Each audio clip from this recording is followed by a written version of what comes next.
Yo, Kipis Guy here. What's going on, YouTube? Welcome back to the channel. And today I want to talk about phantom centering, and why it's not necessarily the best idea to go for when you're talking in regards of home theater. But before we talk about why it's not the best, we need to understand what phantom centering is. Before we get started, I am still selling my Canton Vento A96.2 speakers. I sold all of my speakers, a lot of my car audio gear, and my projector. I'm cleaning out house and I'm getting some new things in, and so my Canton speakers are the last things that are going. I have the tower still available for anybody who can do a local pickup. I live in Kentucky. I would love to give it to a subscriber. They are on eBay for $2,700, but I'm willing to do $2,500, $2,400 for my subscribers if you want to come pick them up for me. So leave me a comment or hit me up in my email at kpsky@gmail.com if you are interested in taking from me my Canton Ventos. All right, so let's get right back into it.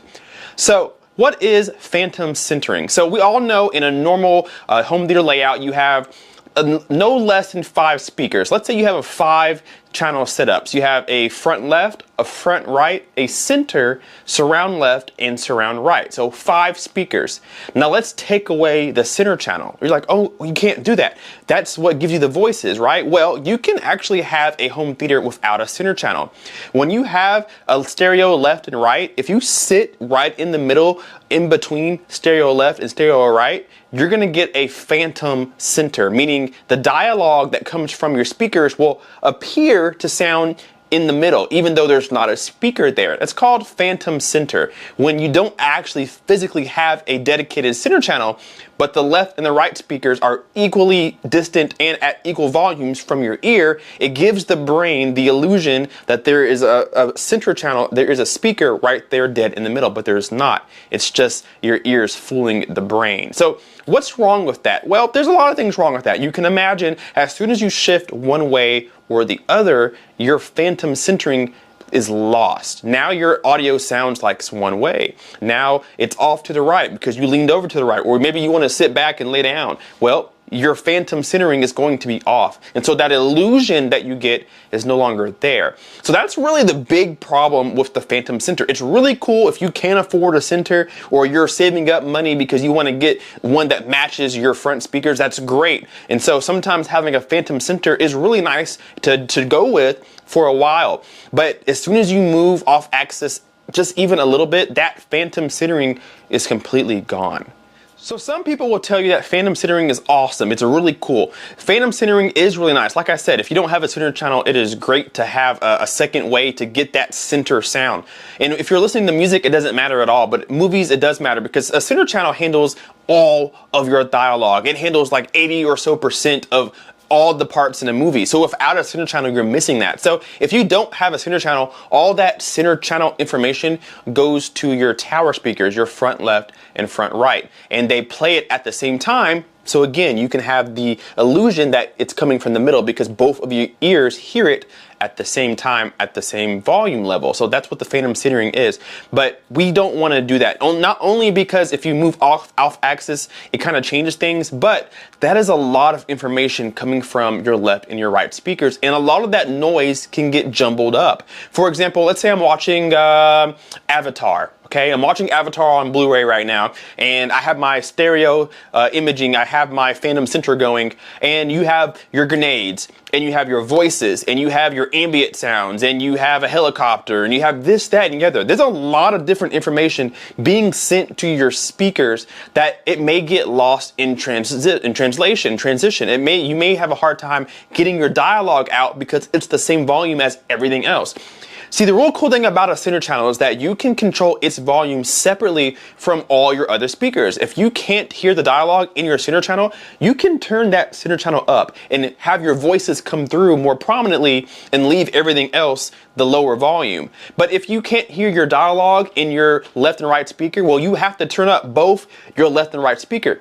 and that's not going to help you. If you can't hear your voices and you raise the volume up, you're also raising everything else that's in that information. Everything else that your speaker's playing also rises with it. So that could be a huge problem. Imagine watching Avatar, sitting down, you're like, oh, I like this movie, it's great, but I can't hear anything. So you go to turn the volume up, but everything else rises with it. All you want is the voices. Well, that's why you want a center channel, because it handles those voices. Phantom center is awesome, but you don't have the control over it like you would if you had a dedicated center. Plus, you are really sending a lot of information to your left and right speakers, and so things can get really jumbled and mixed up, maybe even distorted, and it may be unclear and muffled to you if you use that phantom center. It may be good for certain situations, but it'll never outbeat a center channel.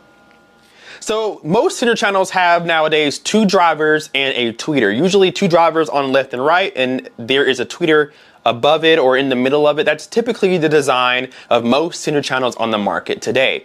And that's really cool, meaning wherever you place that center channel, it'll always sound the same. What do I mean by that? Well, if you're using a phantom center and you have just left and right speakers, your right speaker may be closer to a wall than the left speaker, or maybe your right speaker is more toed in than the left speaker, or maybe your left speaker has an open hallway over here and the right speaker has a big wall on the side. So it's going to have a different timbre, a different sound characteristic. So your audio coming from the left may not sound the same as what's coming from the right. But when you have a dedicated center, all the information will always sound the same. The voices will sound the same, and whatever else action-wise is coming from that center will sound the same. But if your speaker is closer to the wall on one side than it is on the other, well, you can expect that sound to sound the same. So when you're doing your phantom center, you're going to have different types of sounds on each ear, and that can pull away from the immersion or the illusion that you're in the movie or that you're in the video game.